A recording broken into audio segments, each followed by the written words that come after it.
Hi everybody, I'm EvilMog. I'm here to talk to you about NTLM version 1 reversing to NTLM and then creating silver tickets. I apologize, this originally was titled How to Run Insane Active Directory Attacks, but I'll be honest, I ran out of time with other work-related projects and didn't get enough time to record this one. So I apologize, I'm going with my backup talk. You send comments to me at Twitter, and I sincerely apologize. However, this is actually a very useful attack, so let's get started. I'm going to first a little bit about myself. I'm a member of Team Hashcat. I have a bunch of black badges, and I've presented at a bunch of conferences. I don't really matter, the attack does. So, based on that, we are going to talk about the NTLM version 1 packet, or the NTLM version 1 attack. So to start off with, we have to talk about prerequisites. We start off with a regular user credential. This could be a domain user and doesn't really require any special privileges. And what happens is you as the attacker are going to send a printer request, the MSRPRN print spooler RPC service effectively, to the domain controller. The domain controller is going to send you a list of the printers, and that list of printers you can actually force the domain controller to authenticate to you as its machine account, at least up to server 2016. Now, depending on the Active Directory settings in the group policy, you can force downgrade this to an NTLM version 1 response. Now, the group policy setting that sets or that configures this is in the computer configuration, Windows settings, security settings, local policies, security options, or in this particular register key, which is the H key local machine, system, current control set, control, LSA, LM compatibility level. The versions that are vulnerable to this attack are here. These have been set by CS benchmarks for over a decade, but they still pop up in earlier domains that have been migrated. So, levels 0, 1, and 2. Level 0 allows Landman and NTLM version 1 responses only and does not support NTLM version 2 at all. Most domains should not be on this level. The majority should be on either level 1 or 2 if they've been migrated and have legacy clients. The only difference on level 1 is it enables NTLM version 2 if negotiated. And then number 2 disables Landman completely. And they'll use NTLM version 1 with NTLM version 2 session security, others known as SSP, which is what we're going to talk about today, how to break SSP. So the NTLM version 1 packet looks a little bit like this. In here, you have your host name,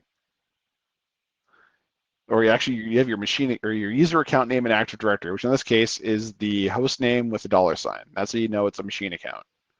We have the domain name, we have the LM response field, we have the NT response field, and we have the client challenge. Now, the important part about this is we're going to talk about how to break SSP. So an SSP packet looks a little bit more like this. So you notice here how we have all those zeros? Remove those zeros. The first 16 characters will be your Landman response. You have your client challenge, which is your client nonce. You want to combine them together to create the combined challenge. The space here is just here for readability. And then you run MD5 on those, on that combined challenge, and take the first 16 characters. Okay, fairly easy enough. What we're going to do is go straight into a demo now of how all this works and what you can do with it. So the first thing you need to do is you need to look up the domain security identifier. The domain SID can be found using the Impacket tools. So we're going to run Python 3, look up sid.py, mog/ evilmog at mog.local, and we're going to specify my target IP because my DNS is probably messed up, 192.168.1.3. Now, it's going to ask me for my password. My password in this case is password exclamation mark, and it is not an admin in any way, and I'm going to demo that in a sec. But first, the domain SID is this numeric identifier right here. We're going to use this later. Now, I'm going to validate that this is not an admin account. SMB 192.168.1.3, TAC-U, EvilMog, TAC-P, password exclamation mark. See, not an admin, so there's nothing up my sleeve. So the first thing we're going to do now, or the next thing we're going to run, is we're going to run responder. Responder TAC-I, ETH0-WRF, FP, All right, now it's going to go ask me for, and I notice here how we set a client challenge. This client challenge is 1122334455667788. That client challenge is about to get modified. So we're going to run the printer bug tool in the KRBX repo. So Python 3 printer bug mog at EvilMog at one or mog slash my domain name EvilMog at 192.168.1.3, and we're going to give it my return IP of 192.168.1.128. It's going to ask us for a password.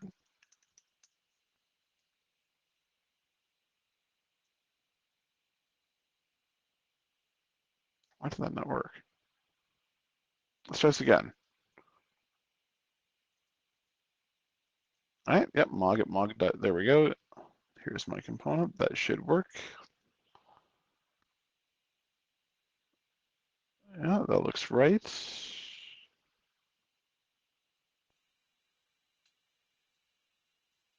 Yeah, SSWRD, exclamation mark.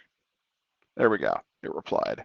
So you'll notice here that the client challenge looks the same, but we're not going to be able to crack with that. So we're going to copy all of this. We're going to go into my NTLM version 1 multi-tool. So Python 3, NTLM v1.py, tech NTLM. We do our paste. We're also going to specify the hashcat directory. Now, in my case, I have two hashcat directories because I have a hashcat for holding all my hashcat distros, then a most recent one for Git, along with various version numbers. So that's why this looks like git slash hashcat slash hashcat, if I can type. We're also going to specify our hashcat utilities directory. So hcutils is going to be /git /hashcat -utils /src. Yeah, I don't put my binaries in the request location. They're all in the source, but that is all right. So now what this tool returns out is it will give you the information that it used to calculate your new challenge. So it will say, here's your client challenge, your landman response, your new combined challenge, which is your client challenge combined with the service challenge, and here's the response of the MD5. Okay, cool. We can also go calculate the final 4 characters of our NTLM hash. Doesn't do us much good without the others, but it will tell us the last 4. That's nice and handy. So now we're going to go rm our 14,000.hash. We're going to copy the output straight from the tool. Now, to crack this with Hashcat, you're going to need about, let's call it 3 days with 16 GTX 1080s to get the 50% mark. My case, I'm on my old little Mac, so that's not going to be an option. However, I already have this pre-cracked because we can save us some time. You can also use crack.sh and we output the crack.sh tokens. But for this purpose, we are going to tell it 14,000.hash, use device 1 because GPUs on Macs don't necessarily work. And we are now going to go into des.canned. All right, let's see if this cracks. See these big yellow warnings? Do not use force because they will find out if you've used force. All right, so this is now magically cracked our hashes. Now what gets returned here is a des key, not an NTLM hash. So what we need to do is go into git hashcat utils /src /des keyed NTLM. Nice little script written by Adam. Thank you very much. That makes my life easy. So first half of the NTLM hash, second half of the NTLM hash, and now we have the third part of the NTLM hash. So the NTLM hash looks like this: part 1, part 2, part 3. Now we're going to export this for the purposes of generating our secret stone. So we go cancel this out. We go export NT hash equals, and we remove the spaces. And to validate this is real, SMB 192.168.1.3, TAC U, DC $1, TAC H, $NT hash.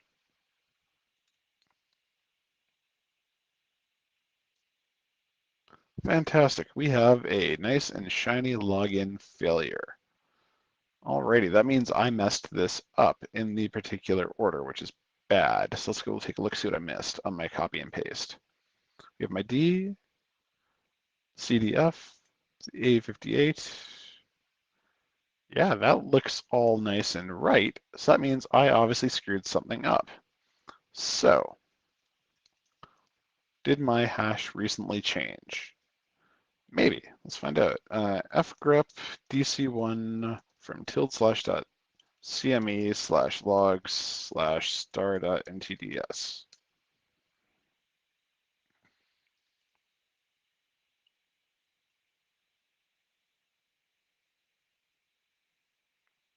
Interesting.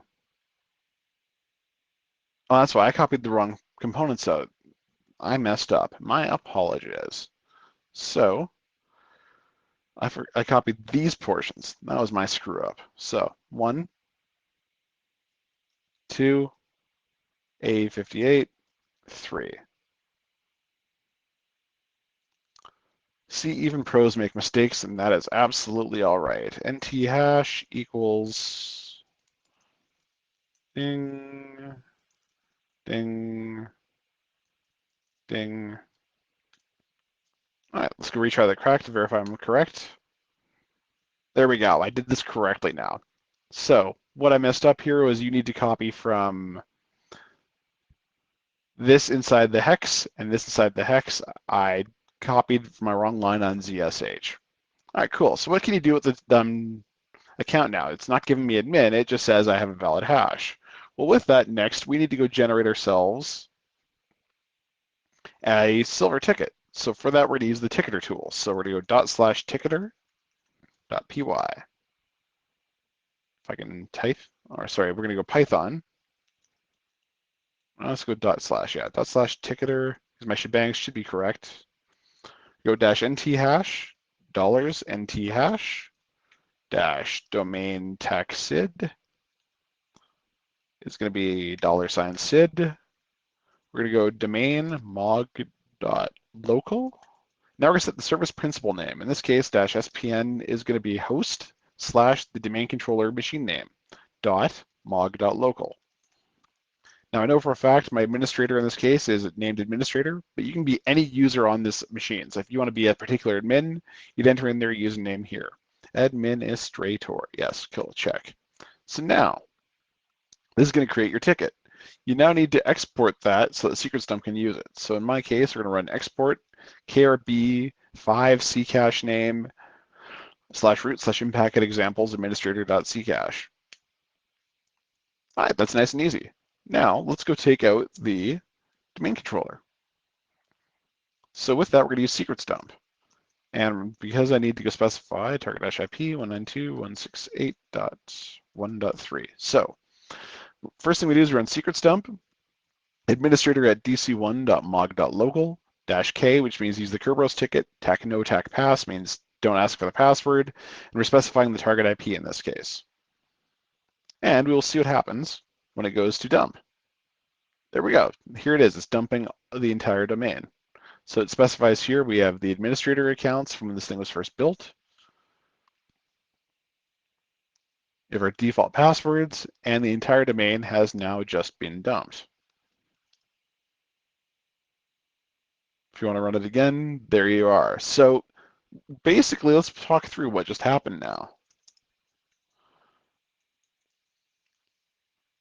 Bear with me. So the settings that will fix this, the important part is if you want to stop this attack, you go to our settings too.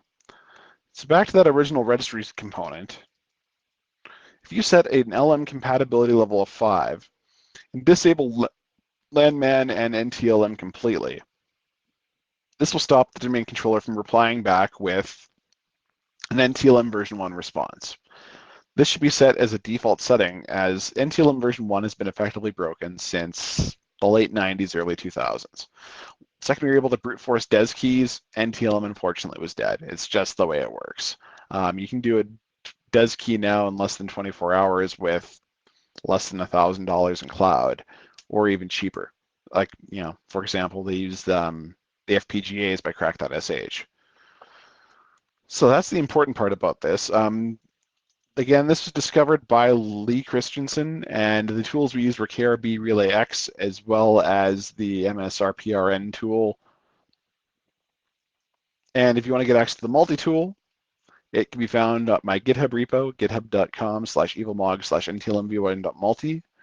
One other cool feature I just want to bring up that was just recently added to the NTLM version 1 multi-tool, once we get back to here, if you specify -JSON1, it will output everything in JSON. So it will tell you how to do your crack in the CT3 crack option, and there's going to be a crack.sh token field that gets output right here that you can then later use. So if you want to extract just that just that component, you can specify .crack.sh, and the only output from JQ will be just that token for you. You paste that into crack.sh, pay your $200, wait a couple of days, you get the results back. So thank you very much for listening to my talk. Again, I have been EvilMog. I have been EvilMog. Feel free to hit me up on Twitter. I have zero problem answering further questions. And with that, I will turn it over to the live questions. Thank you all very much.